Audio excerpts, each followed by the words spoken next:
She's a trap queen, and I'm a ride for my baby. Hey!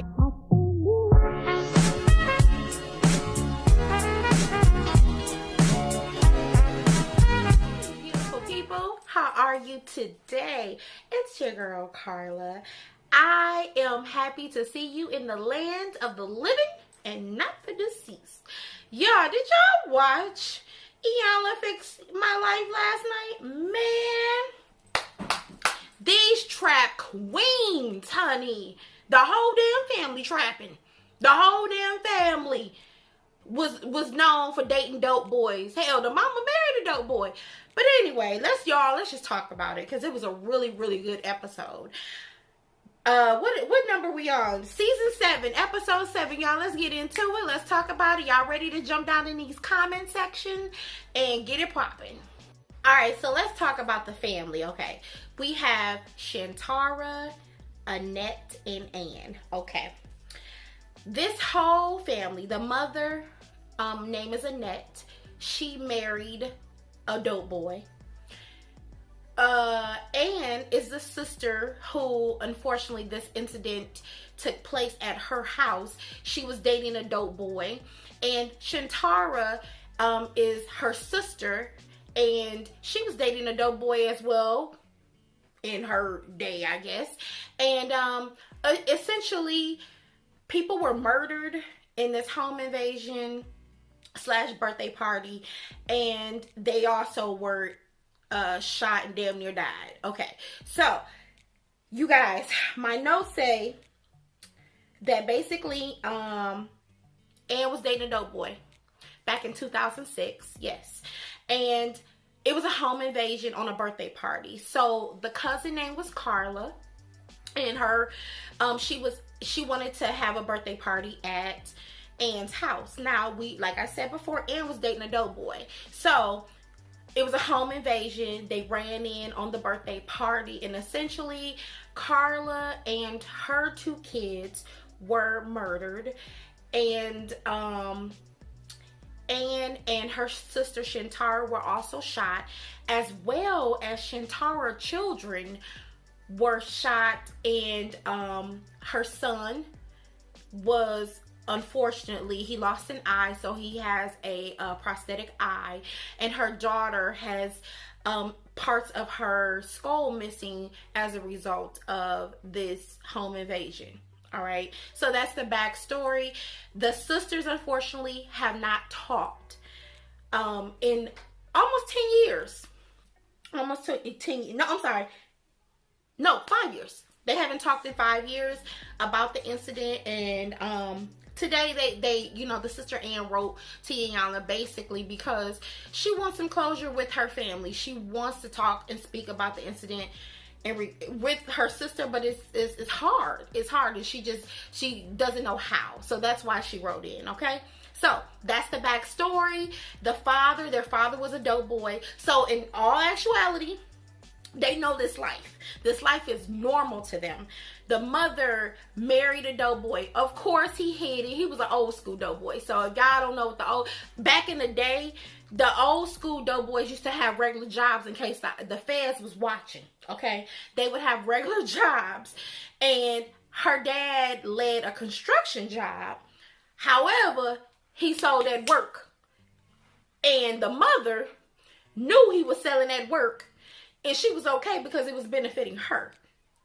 So, and she's of Caribbean descent, so she didn't have much education.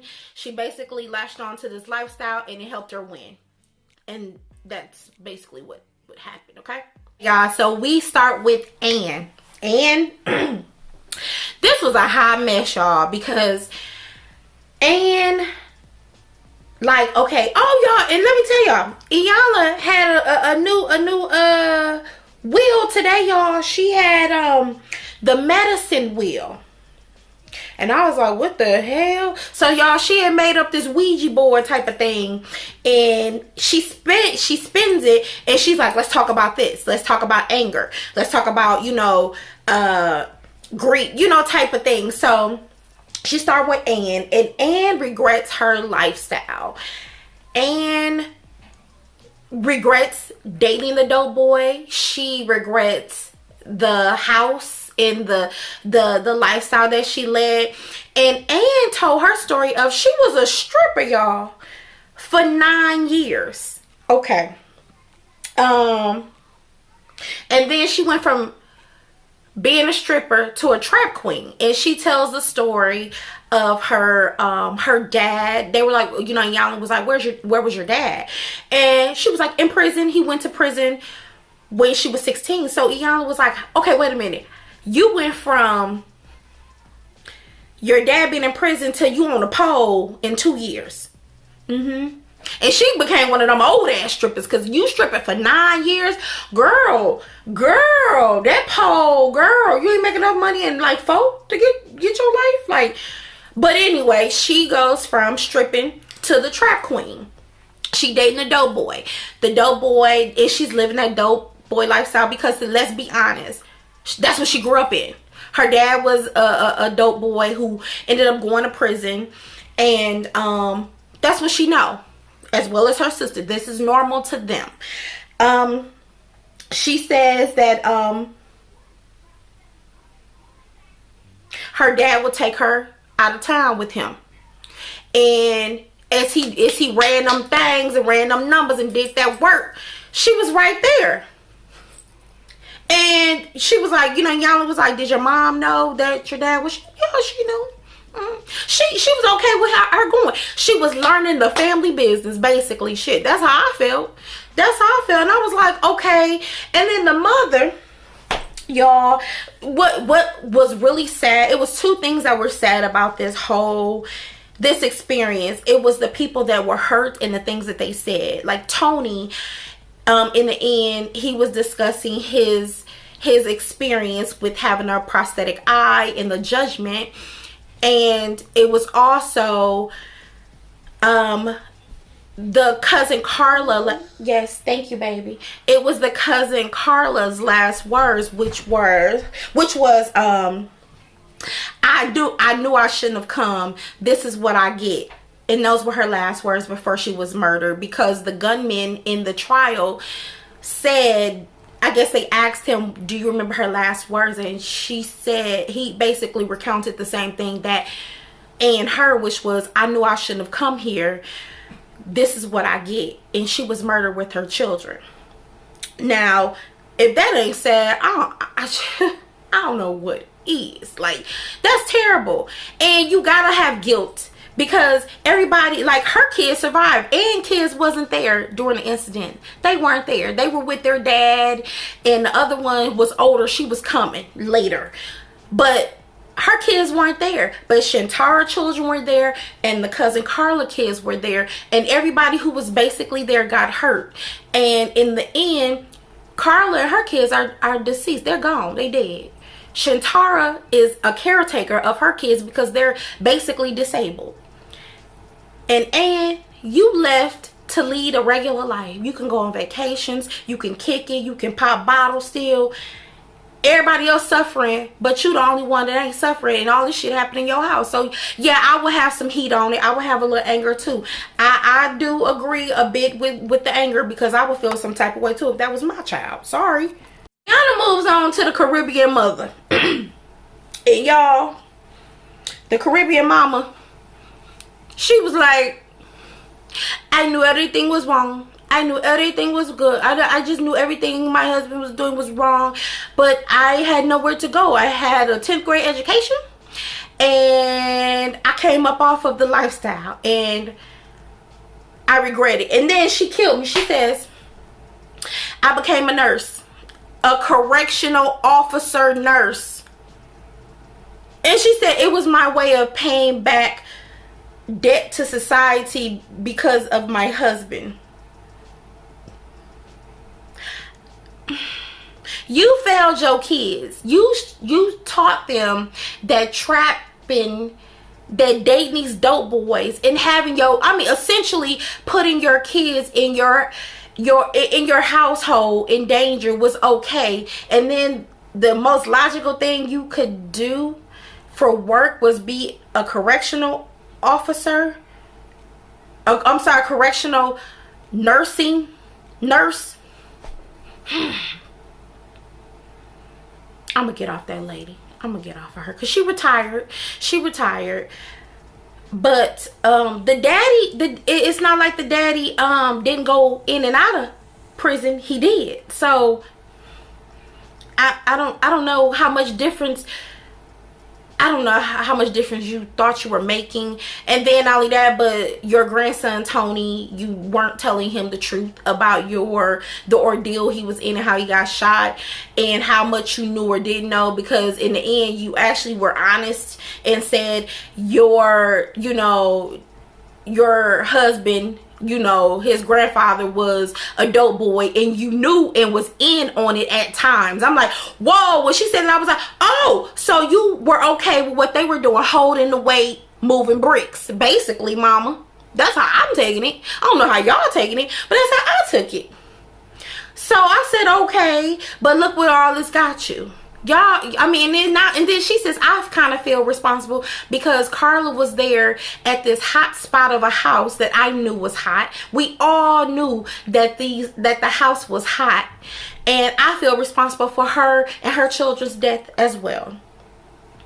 And I was like, yeah, you should. Then we move on to Shintaro. Iyanla speaks to Shintaro, and she basically says that she is Tony, her son's caretaker, but her ass is unhappy. You know why she unhappy? Because the shit ain't fun no more. It ain't fun. It ain't fun to take care of two disabled children who you like. Tony is functional. It's clear. If you watch the episode, he's very much functional, but she's scared he's gonna have seizures and all that stuff. So she pissed because everybody else got to live their life and move on, and she can't go on a vacation. She can't go pop bottles nowhere, but her sister can, and this happened in her house. And y'all, I was even pissed when we discovered that the sister, after all this shit happened in her house, she stayed with the dope boy. Bitch, you crazy as shit. I was like, please tell me your family was almost murdered, including yourself, and you left this fool alone and moved the hell out. No. Because guess what? They would have came back. They could have came back and killed all of them for real. Like, you still stayed with him? I was like, where your self-esteem at? You don't even love your kids nor your damn self to stay. Iyanla asked the sister, why can't you forgive? She asked Shintaro, why can't you forgive Ann, your sister? And I'm going to tell you why she can't forgive her. And this came out too.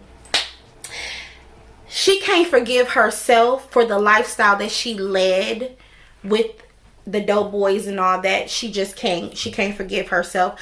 But she left them kids on the porch and ran for her life and didn't think about her kids' life. That's the truth. And she had to sit in it and deal with it.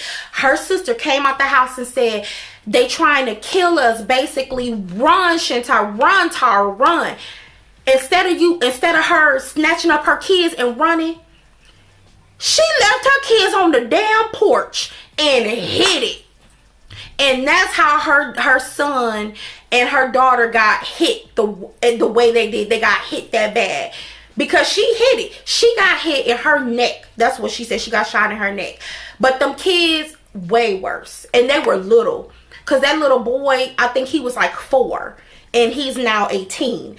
Yeah, they got hit. They could have damn near died as well. And she got basically, like, I don't know how bad her wounds were again. Because they didn't show like their wounds or whatever. But I was like, that's why you mad. You mad because in the heat of it all, you chose yourself instead of just saying, fuck it, I die for my kids, because I put them in this situation where they at my sister's house, who I know her house is hot. She know it. The whole damn family know it. Yet I'm willing to leave them on a porch while I run for my life. What about, so okay, y'all. She gets to the car, then what? She looking back and say, where my kids at? That's why she got a problem with forgiving her sister, because she can't forgive herself for how she did them damn kids. When Iyanla talks to Anne has to reveal in her homework, because she gave all of them homework basically. She had to be honest and say, you know what, I turned a blind eye to the lifestyle I was leading. I put my children as well as my family in harm's way. I knew that my house was a hot spot. And at the end of the day, my lifestyle got my family murdered. My cousin and her children were murdered because of my lifestyle. Now, Iyanla was trying to explain to her, I'm glad that you know that. I'm glad that, like, she was so honest. But she told her, in all fairness and in all truth, being truthful, your cousin knew that she was putting her children in harm's way as well. Because why would you ask your cousin to have a birthday party at her house that you know is hot? And I said, well, that's true. Like, y'all, for real, like, that's true. Like, please, also, you guys, in the comment section, leave your thoughts on this episode, or let me know what y'all got from this episode, because for me, it was really about taking accountability for the lives that you lead, and basically the position you put yourself and your family in. Because what looks good and what's great can be real crazy and murderous at the end of the day. If murderous is a word, don't know if murderous is a word. Damn it, I made the word if it ain't a word. But at the end of the day, it's a lot to learn from being a trap queen. Like, I mean, it's some people out in this world, to be honest, I don't think they can learn anything from someone or this story, but I learned some stuff from this story. You want to blame somebody, but hell, blame yourself first. Because when that girl look, let me get off this girl leaving her kids on that porch, because I was just like, I'm sorry, even if I fail, even if I fall at running, I'm snatching my child up. My son, I'm snatching his ass up. I mean, I might even break an arm snatching him up, but damn it, I'm not gonna leave him wide open. It's like, when okay, y'all, correct me if I'm wrong, but when you have a child, it's something in you that's like, save your child comes first. Save your child before you save yourself. Like, you know what I mean? Like, you gonna die for your kids. And to be honest, them bitches can't even say they gonna die for theirs, because they didn't. They actually left theirs. Like, you can't, like, if I ever ran into that girl and I was like, and she said some shit like, I ride for my kids, I'd be like, nuh-uh. I'm gonna need you to find something else to say about your parenting, because no, from what you said, no, you didn't. You ride for yourself. You were selfish. Not selfless, selfish. That's a word. So Tony comes in, and Tony is Shintaro's son, and Tony wants to know what happened to him.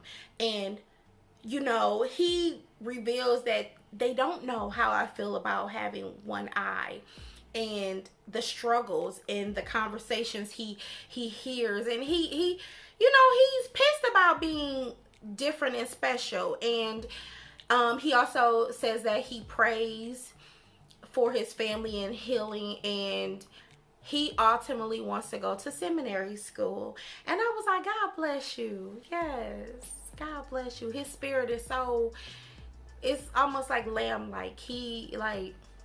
And he basically was like, I want to know the truth.